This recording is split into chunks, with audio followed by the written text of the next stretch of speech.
ಶಿವಾನಂದ ನೀಲಣ್ಣವರ್ ಅಕ್ರಮ ಕೋಟೆ ಬೆಳಗಾವಿಯಲ್ಲಿ ಛಿದ್ರ ಆಗಿದೆ. ಬಿಗ್ ಸ್ಕ್ಯಾಮ್ನ ಕರಾಳ ಸತ್ಯ ಕೊನೆಗೂ ರಿವೀಲ್ ಆಯಿತು. ಆರ್ಬಿಐಗೆ ರಿಸರ್ವ್ ಬ್ಯಾಂಕ್ ಆಫ್ ಇಂಡಿಯಾಗೆ ಮಣ್ಣೆರಚಿ ಸಾವಿರಾರು ಕೋಟಿ ಲೂಟಿ ಮಾಡಿದ ಪ್ರಕರಣ ಇದು. ಆರ್ಬಿಐ ಕಣ್ಣಿಗೆ ಮಣ್ಣೆರಚಿ ಸಾವಿರಾರು ಕೋಟಿ ಲೂಟಿ ಮಾಡಿದ್ರು. ಮಹಾವಂಚನೆ ಸತ್ಯವನ್ನ ಈಗ ಹೋರಾಟಗಾರ ಬಿಚ್ಚಿಟ್ಟಿದ್ದಾರೆ. ಹೋರಾಟಗಾರ ರಾಜ್ಕುಮಾರ್ ಟೋಪಣ್ಣವರವರು ಈ ವಂಚನೆ ಹೇಗೆ ನಡೀತು ಅನ್ನೋ ಸತ್ಯವನ್ನ ಬಿಚ್ಚಿಟ್ಟಿದ್ದಾರೆ. ಇಡೀ ವಂಚನೆಯನ್ನೇ ರಾಜ್ಕುಮಾರ್ ಟೋಪಣ್ಣವರ್ ಅವರು ಬಯಲಿಗಿಳಿದಿದ್ದಾರೆ. ಆರ್ಬಿಐ ನಿಯಮ ಉಲ್ಲಂಘನೆ ಮಾಡಿ ಹಣ ಸಂಗ್ರಹಣೆ ಮಾಡಿದ್ದಾರೆ. ಆರಂಭದ ದಿನಗಳಲ್ಲೇ ಸಂಶಯ ಮೂಡಿತ್ತು ಈ ಬಗ್ಗೆ. ಆದರೆ ನಿರಂತರ ಹೋರಾಟದ ಬಳಿಕ ಈ ಪ್ರಕರಣ ಕೊನೆಗೂ ಬೆಳಕಿಗೆ ಬಂತು. ನಮ್ಮ ಹೋರಾಟದಿಂದ ಹಗರಣ ಬೆಳಕಿಗೆ ಬಂದಿದೆ. ನಾವು ಮಾಡಿದ ಹೋರಾಟದಿಂದಾಗಿ ಈ ಪ್ರಕರಣ ಬೆಳಕಿಗೆ ಬಂತು ಅಂತ ಫ್ರೀಡಂ ಟಿವಿ ಜೊತೆ ಟೋಪಣ್ಣವರ್ ಎಕ್ಸ್ಕ್ಲೂಸಿವ್ ಆಗಿ ಮಾತನಾಡಿದ್ದಾರೆ. ಇನ್ನು ರಾಜ್ಕುಮಾರ್ ಟೋಪಣ್ಣವರ್ ಅವರು ನಿರಂತರವಾಗಿ ಈ ಬಗ್ಗೆ ಹೋರಾಟವನ್ನ ಮಾಡ್ತಾ ಬಂದಿದ್ರು, ಸಾಕ್ಷ್ಯಗಳನ್ನ ಕಲೆ ಹಾಕಿದ್ರು. ಶಿವ ಮೆಸೇಜ್ ಬಗ್ಗೆ ನಾವು ಯಾವಾಗ ಇನ್ವೆಸ್ಟಿಗೇಷನ್ ಸ್ಟಾರ್ಟ್ ಮಾಡಿದ್ದೀವಿ ಅವಾಗ ನಮಗೆ ಗೊತ್ತಾಯ್ತು it is basically single proprietary firm. Single proprietary firm ಇದೆ. ಆಮೇಲೆ ಇದು ರಿಜಿಸ್ಟರ್ಡ್ ಫರ್ಮ್ ಅಲ್ಲ. ಆಮೇಲೆ ಇದಕ್ಕೆ ಯಾವುದೇ to collect deposit from general public you should be a non banking financial corporation NBFC. ಆಮೇಲೆ ತಮಗೆ RBI ಇಂದ ಪರ್ಮಿಷನ್ ಇರಬೇಕು. ಆಮೇಲೆ if you are trading public money in share market you should be a SEBI registered intermediary or a broker. So ಇವ್ರದ್ದು SEBI registration ಇಲ್ಲ. ಆಮೇಲೆ AMFI for mutual funds AMFI registration ಬೇಕು. ಅದು ಇವ್ರ ಕಡೆ ಇದ್ರಕ್ಕಿಲ್ಲ. ಹೀಗಾಗಿ ಯಾವುದೇ ಇದು ಕಂಪ್ಲೀಟ್ಲಿ ಒಂದು ಅನ್ರೆಗ್ಯುಲೇಟೆಡ್ ಪಾಂಜಿ ಸ್ಕ್ಯಾಮ್ ಆಗಿದ್ದು ನನಗೆ ಕಂಡು ಬಂತು.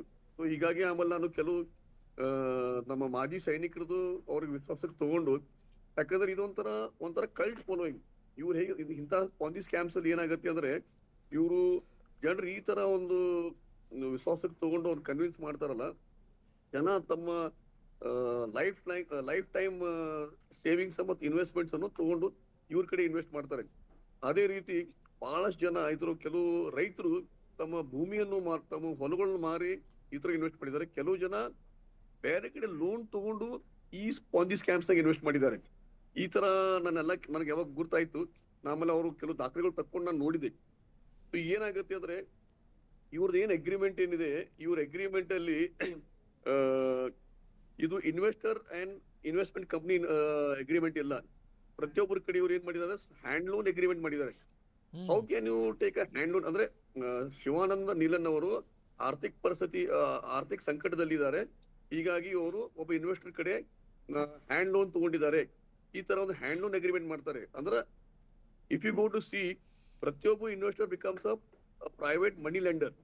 ಆಮೇಲೆ ಈಗ ನೀವು ಗೊತ್ತು, ಪ್ರೈವೇಟ್ ಮನಿ ಲೆಂಡರ್ಸ್ ಪೂರಾ ಒಂದು ಲಾ ಚೇಂಜ್ ಆಗಿದೆ. You cannot be a private money lender if you are not registered, and after certain amount it becomes illegal. ಹೀಗಾಗಿ ಇವರು ಜನರಿಗೆ ಅಂದ್ರೆ ನಾಳೆ ಲೀಗಲಿ ಏನು ಅವ್ರಿಗೆ ಆಗಿರಬಾರ್ದಂಗ ಅವರು ಈ ತರ ಒಂದು ಮನಿ ಹ್ಯಾಂಡ್ ಲೋನ್ ಅಗ್ರಿಮೆಂಟ್ ಮಾಡ್ಕೊಂಡಿದ್ರು. ಖರೆ ಆಮೇಲೆ ಇನ್ನೊಂದು ವಿಷಯ, ನಾನು ಈ ವಿಷಯನ ಎದಕ್ಕೆ ಕೈ ಹಾಕಿದ್ರೆ, ನಮ್ಮ ದೇವರು ನಮ್ಮ ಶಿವನ ಮಂತ್ರ ಮಹಾಮಂತ್ರ ಓಂ ನಮಃ ಶಿವನ ದುರುಪಯೋಗ ಮಾಡೋದು.